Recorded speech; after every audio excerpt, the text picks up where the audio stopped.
Do you know your left from your right? Are you sure? There was a time when none of us did.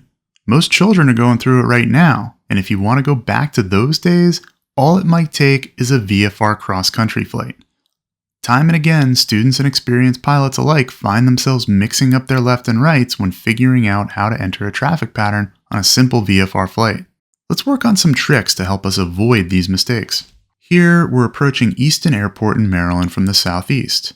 We've gotten the ATIS, which says runway 22 is in use. We see from the chart that runway 22 is right pattern, noted by the RP letters next to 22. Easton is a towered airport though, and the tower can put us on any side of the pattern they deem necessary. Usually they defer to convenience. What would be the most convenient entry for us coming from the southeast like this?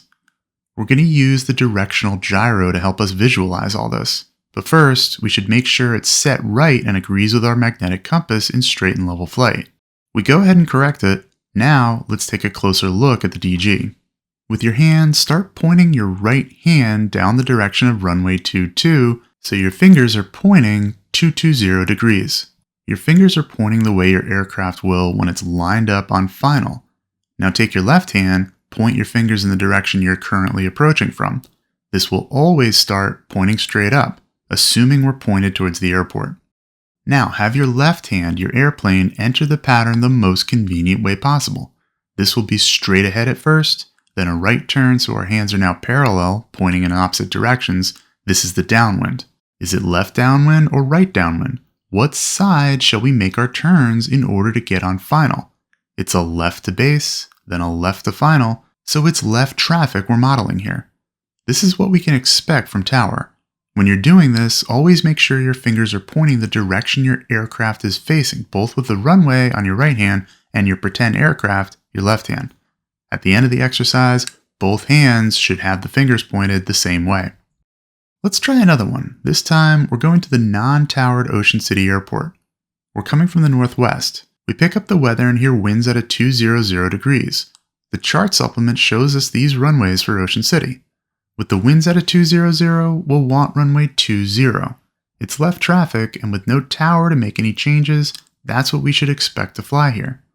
With our DG set correctly and our aircraft pointed at the airport, we start by having one hand point the direction down the runway 20, fingers pointing the way the aircraft will face on final.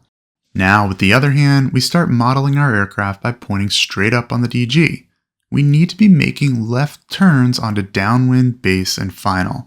We can't do that on the side of the runway we're coming from. That would be right traffic.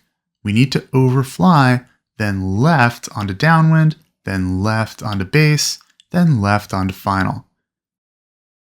We'll announce on CTAF and use one of the FAA recommended pattern entries for non-towered fields, descending to pattern altitude, then making left turns to downwind, then left to base, then left onto final.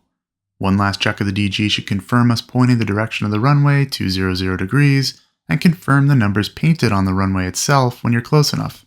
Try this a few times in your chair flying and feel free to implement it in the cockpit too. I hope it helps with the airplane-induced dyslexia we're all prone to at times. Check out the Flight Insight website linked here and in the description for more.